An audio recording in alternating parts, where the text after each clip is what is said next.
ಯಾಕಂತಂದ್ರೆ ಮುಂದೆ ಅಲ್ಲಿ ಪಬ್ಬಿಗೆ ಹೋದ್ರೆ ಚಾ ಸಿಗಂಗಿಲ್ಲ. ಅದಕ್ಕೆ ಏನೈತಿ ಇಲ್ಲೇ ಕೂಡ ಹೊಂಟಿದ್ದೀವಿ. ಅಣ್ಣ ಉತ್ತಾ ಟ್ರಾಫಿಕ್ ನೋಡಿದ್ರೆ ಅವನವ್ನು ಮಕ್ಕಳ್ಯಾರ ಐತಿ. ಹಂಗೆ ಮಾಡಿ ಹೆಂಗೋ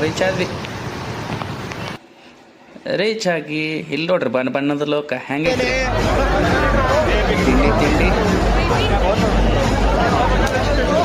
ಮುಂದೆ ಏನೈತಿ ಹಿಂಗೆ ಇದ್ರೊಳಗೆ ಎಂಟ್ರಿ ಆದ ತಕ್ಷಣ ಇದ ನೋಡ್ರಿ ಎಂಟ್ರೆನ್ಸ್ ಗಿಂಜಲ್ ಅನ್ನೋ ಸೊಪ್ಪಿಗೆ ಹೋಗಿದ್ವಿ.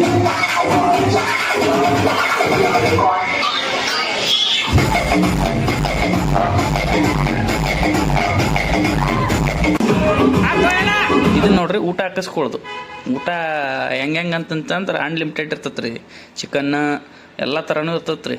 ಅದ್ರೊಳಗೆ ನಮಗೆ ಯಾವ್ದು ಬೇಕು ಅದನ್ನ ಹಾಕಿಸ್ಬೇಕು. ನಾವು ರೊಕ್ಕನ ಕೊಟ್ಟಿದ್ದೇವೆ, ಎಲ್ಲ ಥರ ಹಾಕಿಸ್ಕೊಟ್ಟಿಡ್ರಿ, ಯಾವುದೂ ಬಿಟ್ಟಿಲ್ಲ, ಎಲ್ಲನೂ ಇರ್ಬೇಕು ರೀ. ಯಾಕಂತ ಹಾಳು ಮಾಡಿದ್ವಿ.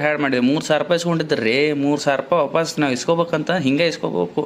ಬರ್ರಿ ಮತ್ತೆ ಮುಂದೆ ಹೋಗೋಣಂತ.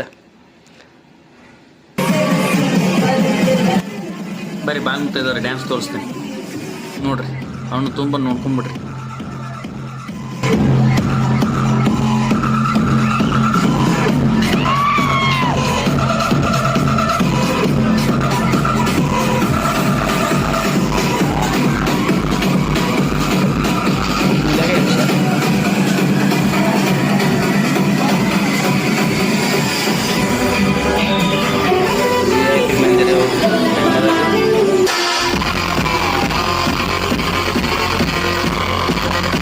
ನೋಡ್ರಿ ಶಿಲ್ಪಾ ಶೆಟ್ಟಿ ತಂಗಿ ಆಕೆ ಹಂಗೆ ಡ್ಯಾನ್ಸ್ ಮಾಡಕ್ಕೆ ಬರಂಗಿಲ್ಲ ರೀ. ನಡೋರಕ್ಕೆ ಒಂದೊಂದು ಇಟ್ಟು ಏನಿ ಬೇಕು ಅಲ್ಲಿ ಮುಂದೆ ಇಟ್ಟಾಳ ನೋಡ್ರಿ. ಸತಿ ಈಟ್ರಾಗ ತಗೋತಾಳ ಅದು ಇಟ್ಟು. ಇವ ಹೆಂಗದನ್ರಿ ಪೈಜಲ್, ನಮ್ಮೂರು ಪೈಜಲ್ ಆಗ್ಯಾನ್ರಿ. ಇವ ನೋಡ್ರಿ ಎಣ್ಣೆ ಹಾಕು ಕಾಕ. ಇವ ಎಲ್ಲರಿಗೆ ಇಟ್ಟಿಡ್ಬೇಕು, ಹಾಕ್ತಾನೆ. ಅದು ಯಾವಾಗ ಐತೆ ಅನ್ನೋದಾಗ ಗೊತ್ತಾಗಲಿಲ್ಲ. ಅದಕ್ಕೆ ಗದ್ದಲ ಅಂತ ಅಂದ್ಕೇಸಿ ಊಟಿನ ಏನೈತೆ ಆ ಬಾಟ್ಲಾಗ ಹಾಕಿಟ್ಟ ನಾನು ಅನಿಸ್ತ ನನಗೆ. ಆಮೇಲೆ